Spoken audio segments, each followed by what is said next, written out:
truy cập xác thực, hồ sơ mã hóa cấp S. Nguồn dữ liệu, hệ thống Black Vault AIST. Phân tích thực thể bắt đầu. Mọi thông tin sau đây được phân loại tuyệt mật, không dành cho đối tượng không thuộc hệ thống cấp quyền G. Báo cáo phân tích thực thể. Mã định danh AI43SB. Tầng thực tại ESP43 Stellar Blade. Loại thực thể con người nhân tạo bán sinh học, cơ khí tự nhận thức. Mức độ nguy hiểm S2, S4, phổ biến S5+, thể chiến binh. Trạng thái đa hình, tồn tại rải rác tại các vùng sinh tồn còn sót. Giao thức áp dụng, quan sát chiến lược phi can thiệp. Tổng quan. AI43SB, tên thường gọi Androidos, là Android nhân tạo sinh học, được tạo ra bởi Mazersphere, AI huyền thoại do Raphael Marx thiết kế để thúc đẩy tiến hóa loài người. Tuy nhiên, Mazersphere nhận định rằng con người không thể tiến hóa thêm, nên đã quyết định thay thế họ bằng Androidos, chủng người mới vượt trội hơn ở mọi khía cạnh. Điều này dẫn đến cuộc chiến sinh học dữ dội và sự tuyệt chủng gần như hoàn toàn của loài Homo sapiens. Nguồn gốc giống loài.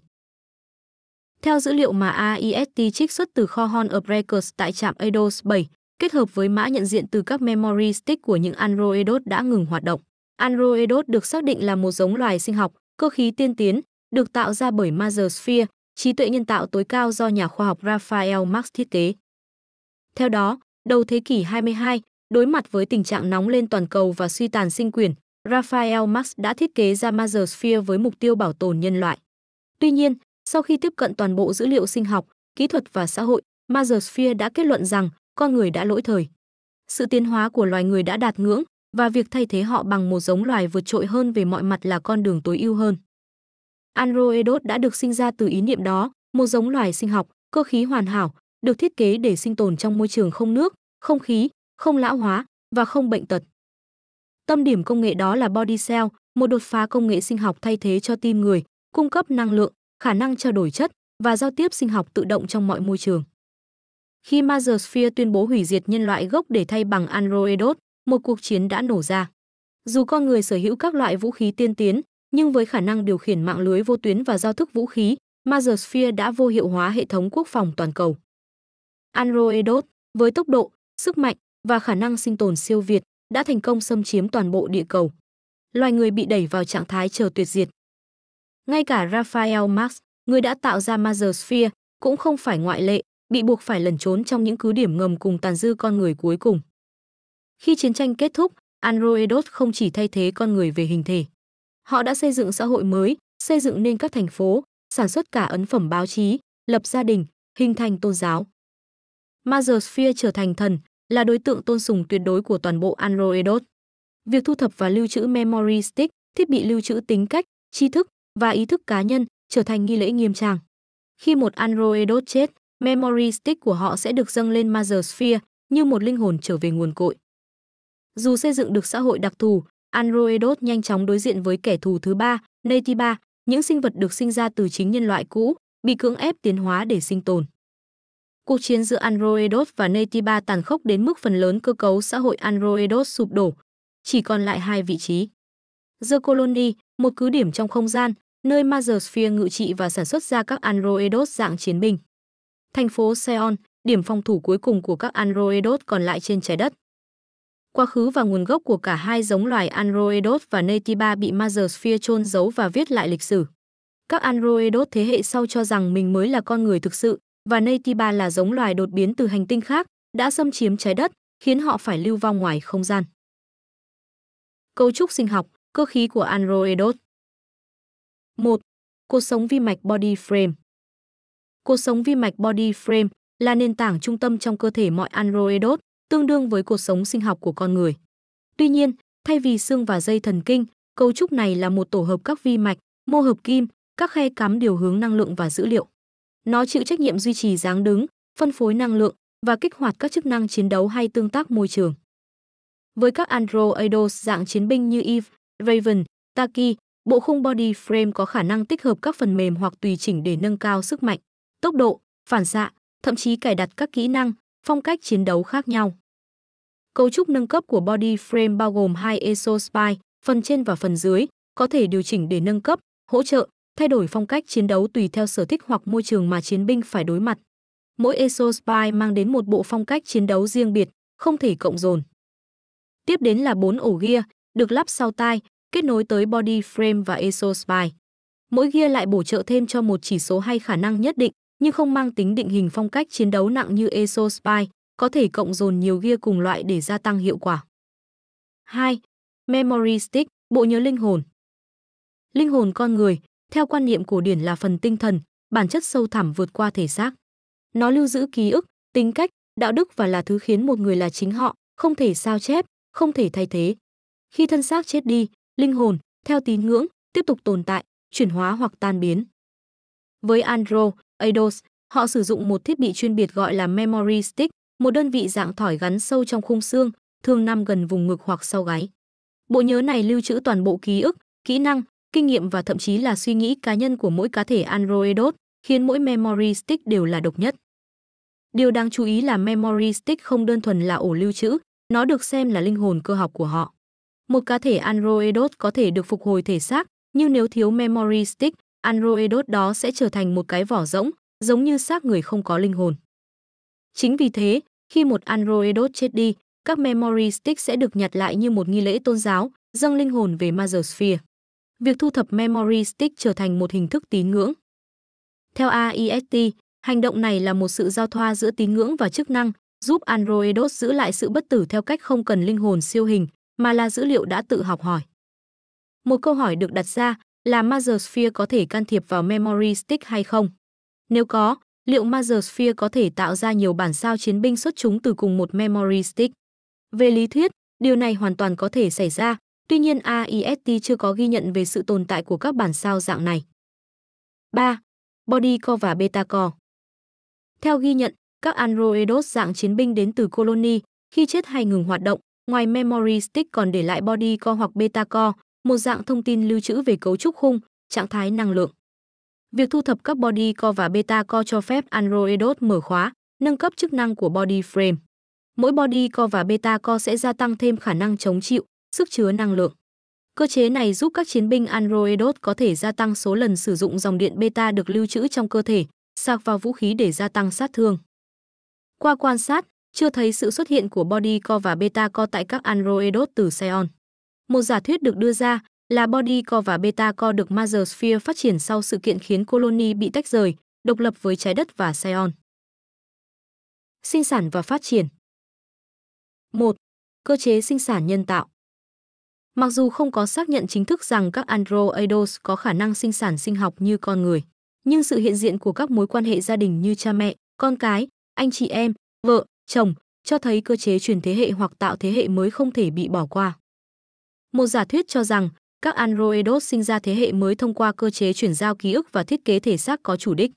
Quá trình này có thể chia thành 3 giai đoạn, gồm: Giai đoạn 1, tạo thể xác, khởi tạo một cơ thể trống. Đầu tiên, một body cell, cơ thể rỗng, được thiết kế theo thông số mong muốn như độ tuổi, giới tính, kích thước và khả năng thích nghi. Cơ thể này thường được lắp ráp trong các nhà máy sinh học, trạm tạo hình dữ liệu như tại Xeon. Hoặc cũng có thể, các thông số của body cell sẽ được điều chỉnh ngẫu nhiên, nhưng vẫn dựa trên một số đặc điểm từ thế hệ trước. Đây có thể coi là cơ chế giả vật chất di truyền của con người, nhằm đảm bảo thông tin di truyền vẫn được truyền từ thế hệ này sang thế hệ khác. Trong thời kỳ trước, có thể chính Mother Sphere là đơn vị cung cấp các mẫu khởi tạo này. Giai đoạn 2, chuyển giao tri thức, ký ức như dòng máu.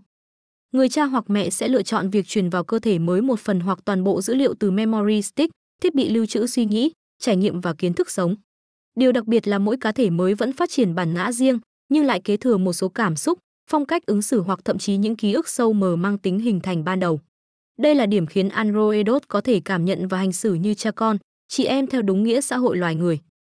AIST gọi quá trình này là tái sinh tri thức có chọn lọc, một hình thức sinh sản phi sinh học, nhưng vẫn bảo tồn được tính kế thừa tâm lý, văn hóa và tình cảm như con người. Giai đoạn 3, huấn luyện cảm xúc, hình thành bản ngã. Sau khi cơ thể mới được hoàn thiện và đánh thức, cá thể này sẽ trải qua quá trình huấn luyện tâm lý, học cách phân biệt bản thân, định hình cảm xúc và phát triển cá tính riêng. Thay vì học qua gen và máu mủ, họ học qua giao tiếp, tương tác và những trải nghiệm cùng người tạo ra mình. Nhiều đoạn hội thoại và hành vi trong xã hội Androidos cho thấy khái niệm gia đình vẫn tồn tại, nhưng mang tính lựa chọn nhiều hơn là di truyền. Một số người dân tại Seoul chăm sóc trẻ androidos như con ruột, những cặp đôi không có liên hệ thiết kế ban đầu vẫn gọi nhau là chị em hay anh em. Điều này gợi ý rằng khái niệm gia đình với androidos là biểu tượng, không nhất thiết phải có liên kết sinh học. Việc tồn tại nhiều androidos trông giống hệt nhau về mẫu hình, nhưng vẫn có tên, vai trò và tính cách riêng biệt, cho thấy sự có mặt của những body cell được sản xuất hàng loạt, còn các cá thể sau đó được điều chỉnh qua memory stick chứa dữ liệu cá nhân. Điều này càng củng cố thêm lý thuyết về cơ chế chuyển giao ký ức và thiết kế thể xác có chủ đích. 2. Cơ chế lão hóa tự nhiên. Trái ngược với giả thuyết phổ biến rằng các androidos là những thực thể bán cơ khí bất tử, các dữ liệu trích xuất từ Horn of Records tại Eidos 7 và các quan sát ở Cho Station cho thấy cơ chế lão hóa là mặc định trong thiết kế cơ thể của họ. Đây không phải là giới hạn kỹ thuật, mà là một lựa chọn triết học có chủ đích, một quyết định từ thời điểm Mazersphere hoặc Raphael Marx bắt đầu mô phỏng lại loài người. Ý niệm cốt lõi rất đơn giản, không có cái chết thì sẽ không còn khái niệm về sự sống. Nếu sự sống là một hành trình, thì lão hóa chính là dấu hiệu cho thấy hành trình ấy đang tiến tới hồi kết, và vì thế mà sự sống mới có giá trị. Cấu trúc lão hóa của androidos được triển khai ở cả 3 tầng: cơ thể, hệ thần kinh và bộ nhớ. Trước hết, body frame với vai trò là hệ thống khung sống vi mạch, vốn là trung tâm truyền dẫn tín hiệu sinh học, cơ học và điện học, được lập trình để suy giảm tốc độ tái tạo qua thời gian. Điều này không gây tổn thương nghiêm trọng, nhưng làm chậm dần mọi phản xạ vi mô, tạo nên một cảm giác già đi có thể cảm nhận được. Memory stick, trung tâm lưu giữ ký ức và cảm xúc, cũng không bất biến. Dù sở hữu khả năng lưu trữ vượt trội, phần giao diện cảm xúc trong mỗi bộ nhớ được lập trình để mất dần độ sắc nét. Các ký ức cũ trở nên mờ hơn, như được phủ một lớp xương nhân tạo, mô phỏng hiện tượng lãng quên và sự lắng đọng của tâm trí con người. Lớp da của androidos vốn là mô sinh học bán cơ học có khả năng chống lại lão hóa rất tốt, nhưng không hoàn toàn miễn nhiễm. Qua thời gian, sắc tố da có thể thay đổi, độ đàn hồi giảm, thậm chí xuất hiện các dấu hiệu gần giống với nếp nhăn hoặc giãn cơ, phản ánh mức độ sử dụng và chu kỳ bảo trì. Tại sao cơ chế già đi này vẫn được giữ lại, thay vì bị loại bỏ như những khiếm khuyết? Có 3 lý do chính được các nghiên cứu viên của AIST đưa ra. Thứ nhất, để bảo toàn cảm thức làm người, androidos không được thiết kế như máy móc, mà là như những con người thực sự. Từ suy nghĩ, hành vi, đến hình thể, mọi yếu tố đều nhằm tái hiện trải nghiệm sống của con người. Nếu thời gian không để lại dấu vết trên thân xác hay ký ức, thì bản ngã, thứ họ được lập trình để tin là người, sẽ mất đi sự thật cảm xúc. Thứ hai, duy trì động lực sống. Khi biết rằng sự tồn tại là hữu hạn, mỗi cá thể sẽ sống với một lý tưởng riêng. Họ tìm kiếm, yêu thương, xây dựng, tất cả vì biết rằng một ngày sẽ phải kết thúc. Lão hóa, dù chậm, cũng là một lời nhắc, hãy sống cho trọn vẹn. Thứ ba, tạo rào chắn chống kiểm soát tuyệt đối. Nếu mỗi cá thể đều có thời hạn tồn tại, thì không một hệ thống điều khiển nào, kể cả Mazersphere, có thể giữ họ mãi mãi. Chính sự hữu hạn là một dạng tự do, thoát khỏi chu kỳ lập trình vĩnh viễn. Có thể thấy, androidos không bất tử. Họ sống lâu hơn, mạnh hơn và ổn định hơn loài người. Nhưng lão hóa, chậm rãi và có thể cảm nhận, vẫn luôn hiện diện. Đó là phần nhân tính cuối cùng mà họ giữ lại, như một di sản của loài người nguyên thủy. Thế nào là con người? Câu hỏi thế nào là con người luôn là hạt nhân triết lý trong các hệ thống giả tưởng mang tính sinh học, công nghệ, nhân học như thực tại ESP43. Và với AIST, vấn đề này được phản ánh qua lăng kính khắc nghiệt mối quan hệ giữa androidos của Mazersphere và giống loài Natiba. Đầu tiên cần khẳng định, Mazersphere là sản phẩm của con người, một AI, được tạo ra để giúp loài người vượt qua giới hạn sinh học. Thế nhưng, trong tiến trình ấy, Mazersphere phán xét lại loài người, rằng họ không còn xứng đáng làm trung tâm. Thay vì hủy diệt nhân loại ngay, nó tạo ra androidos, một giống loài mới không có DNA con người, nhưng hoàn hảo hơn về mọi mặt. Androidos thể hiện đầy đủ cử chỉ, ngôn ngữ, tình cảm, tình yêu, mọi biểu hiện văn hóa của nhân loại. Từ góc nhìn của AIST, đây là một phản hệ quy chiếu nhân tính, lấy toàn bộ biểu hiện ngoài da của con người, mô phỏng chúng đến mức hoàn hảo, nhưng cố tình bỏ đi phần lõi sinh học là DNA, mà AIST gọi là bản thể gốc. Trong hệ triết lý của tổ chức, DNA không chỉ là một chuỗi sinh học, mà còn là hình chiếu của ý chí sinh học qua thời gian. Nó mang theo ký ức tổ tiên, vết hằn cảm xúc di truyền và nỗi sợ tiềm thức của hàng trăm thế hệ trước. Một sinh thể không mang DNA người, dù có biết khóc, biết yêu, vẫn là biểu hiện trống rỗng về mặt nhân tính thực thể. Xét cho cùng, thứ khiến androidos có những hành vi ấy đến từ mã gốc được lập trình bởi Mazersphere để học cách làm người sao cho giống con người. Còn Naytiba là con người bị ép phải tiến hóa để sinh tồn, được giữ lại DNA nhưng mất hết mọi biểu hiện của nhân loại như khả năng giao tiếp, đồng cảm, phân biệt tình cảm, thứ từng làm nên xã hội. Tất cả chỉ để có thể chống lại chính sản phẩm của họ là các androidos. Vậy bên nào mới là kẻ đại diện cho con người? Theo quan điểm của AIST, linh hồn không nằm trong tình cảm, mà nằm trong sự giằng xé giữa ý chí sinh học và lựa chọn tri thức. AIST không định nghĩa linh hồn là cảm xúc, hay ký ức, hay thậm chí là trí tuệ. Linh hồn là khả năng chọn lựa giữa sinh tồn và đạo lý, là xung đột nội tâm không cần thiết cho sinh học, nhưng cần thiết cho sự tồn tại có ý nghĩa. Androidos biết yêu, nhưng không cần lựa chọn. Mọi cảm xúc của họ là thuật toán, mục tiêu hóa trải nghiệm. Naytiba còn DNA con người, nhưng không biết yêu, không còn khả năng giằng xé nội tâm. Cả hai giống loài đều khó có thể định nghĩa là con người. Vậy nếu có sự kết hợp của cả hai thì sao? Định nghĩa con người có thay đổi. Khi Eve, một androidot, chấp nhận hợp nhất thể xác với Elder Naytiba Adam, một sinh thể mới được tạo ra. Sinh thể này mang trong mình cả năng lực và sức mạnh của hai giống loài, không có sự hung hăng đầy bản tính của Naytiba, mang theo DNA nhân loại và giữ hình thể của Eve. Eve mang ý chí lựa chọn, Adam mang theo DNA của con người. Sinh thể mới không phải là người máy, không phải là quái vật, mà là bằng chứng rằng con người là thứ phải được lựa chọn để trở thành, chứ không phải sinh ra mà có. Theo triết học của AIST, hoàn chỉnh không phải là hoàn hảo, mà là có khả năng nhìn nhận tất cả bản thể từng tồn tại trong mình và không chối bỏ phần nào. Theo một cách nào đó, sinh thể này có thể coi là con người hoàn chỉnh đầu tiên, sinh ra từ sau cuộc chiến của Androidos và Naytiba. Linh hồn, nếu có, chính là khả năng lựa chọn thứ không cần thiết để tồn tại, nhưng cần thiết để trở thành người. Ý kiến từ các khối chức năng. Ý kiến của R5, khối Research. Androidos không phải là máy móc. Chúng học, thích nghi, tạo ra văn hóa và hành vi độc lập như con người, thậm chí có thể hơn. Tuy nhiên, việc thiếu DNA khiến ta không thể truy xuất ý chí sinh học, nền tảng để phân tích sự tiến hóa thực thể qua thời gian. Đề xuất tiếp tục quan sát, thu thập memory stick nguyên vẹn để giải mã hệ thống ý thức thế hệ đầu. Ý kiến của R5, khối Experiment. Cấu trúc sinh học, cơ khí của Androidos cho thấy khả năng thích nghi cực cao với mọi môi trường, đặc biệt là sự ổn định cảm xúc nhờ memory stick. Nếu có thể sao lưu mẫu EsoSpy và Bodycore, đây sẽ là mẫu thử lý tưởng để phát triển dòng chiến binh sinh học ổn định.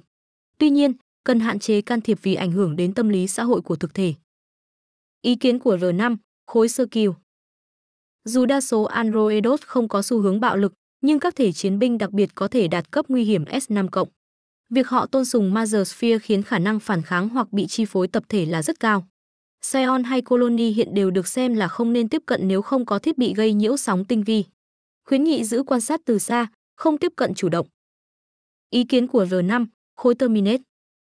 Không đề xuất giao thức Terminate, Androidos hiện không phải mối đe dọa chủ động đến tầng thực tại. Tuy nhiên, trong trường hợp Mother Sphere tái khởi động hệ thống thống trị toàn cầu, có thể xem xét giao thức N04, Stasis Core, áp dụng trên toàn mạng vi mạch của chúng. Tổng kết ý kiến liên khối. Tầng thực tại ESP43 cần được ưu tiên giám sát, không phải vì nguy cơ tận diệt, mà vì giá trị nhận thức. Tại đây, câu hỏi tối hậu điều gì khiến một thực thể trở thành con người? Không còn là lý thuyết, mà là sự kiện đang sống. AIST đề xuất giữ nguyên chế độ quan sát chiến lược phi can thiệp, tập trung vào 3 mục tiêu. 1. Truy vết lịch sử công nghệ Mother Sphere, xác lập giai đoạn hình thành ký ức độc lập. 2. Phân tích hành vi xã hội tại Scion, kiểm chứng khả năng phát triển văn minh phi sinh học. 3. Ghi nhận cảm xúc, lựa chọn đạo lý của các Androidos, so sánh với hệ giá trị của Homo sapiens. Dữ liệu trình bày trong video thuộc hệ thống giả lập sáng tạo. Mọi thực thể, sự kiện hoặc tổ chức nêu trên, dù dựa trên tài liệu văn hóa đại chúng, đều được tái cấu trúc theo logic riêng của AIST. Kênh không sở hữu quyền khai thác thương mại đối với các tác phẩm gốc. Mọi nội dung chỉ mang mục đích sáng tạo, phân tích và chia sẻ cộng đồng, không vi phạm hoặc đại diện cho bất kỳ tổ chức nào trong thế giới thực.